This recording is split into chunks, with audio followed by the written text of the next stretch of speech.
আমাদের কি হয়েছে আমরা মৃত্যুকে ভয় পাই না? আমাদের কি হয়েছে আমরা মনে করি না যে আমরা মারা যাব?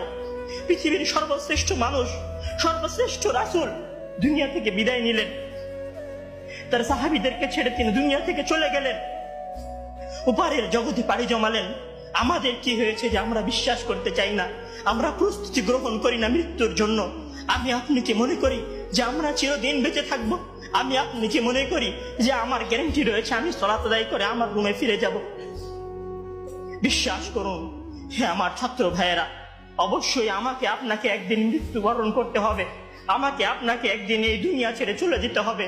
সুতরাং মৃত্যুর জন্য প্রস্তুতি গ্রহণ করুন, সুতরাং মৃত্যুর জন্য প্রস্তুতি গ্রহণ করুন। সেই দিন আসার পূর্বে, যেই দিন মৃত্যু আপনার দরবারে উপস্থিত হবে এবং মহান আল্লাহ তাআলাকে আপনি বলবেন, হে আল্লাহ, আমাকে স্বল্প একটু সময় দিন, আমাকে স্বল্প একটু সময় দিন, আমি ফিরে যাই এবং কিছু নেক আমল করে আসি। কাল্লা ইন্নাহা কালিমাতুন হুয়া কাইলুহা। তখন মহান আল্লাহ তাআলা বলবেন, কোনো সুযোগ নেই, এটা তো সারা তার মুখের কথা মাত্র, সে ফিরে গেলে আবারও আমল করবে না, সে ফিরে গেলে আবারও আমল করবে না। সম্মানিত ভাইরা, সেই দিন আসার পূর্বেই প্রস্তুতি গ্রহণ করুন, সেই দিন আসার পূর্বেই প্রস্তুতি গ্রহণ করুন।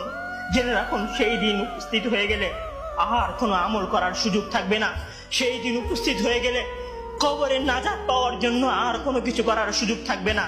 সেই দিন এসে গেলে 2 রাকাত সালাত আদায় করে আল্লাহর কাছে ক্ষমা প্রার্থনা করার কোনো সুযোগ থাকবে না। সেই দিন এসে গেলে রাতে জেগে 8 রাকাত তাহাজ্জুদ সালাত আদায় করার কোনো সুযোগ থাকবে না। এখনো সময় আছে। মহান আল্লাহ তাআলার দরবারে নিজেকে সঁপে দিয়ে তার কাছে ক্ষমা প্রার্থনা করুন। মহান আল্লাহ তাআলার দরবারে নিজেকে সঁপে দিয়ে তার কাছে ক্ষমা প্রার্থনা করুন। মানুষের সাথে কোনো ভুল থাকলে সে ভুলের ক্ষমা চেয়ে নিন। মহান আল্লাহ তাআলার সীমা লঙ্ঘন করে থাকলে মহান আল্লাহ তাআলার কাছে ক্ষমা চেয়ে নিন।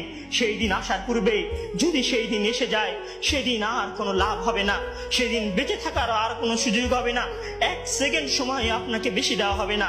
সম্মানিত ছাত্র ভাইয়েরা, মৃত্যুর জন্য প্রস্তুত হন। মহান আল্লাহ তাআলা আমাদের সবাইকে মৃত্যুর জন্য প্রস্তুতি গ্রহণ করার তৌফিক দান করুন। আমিন।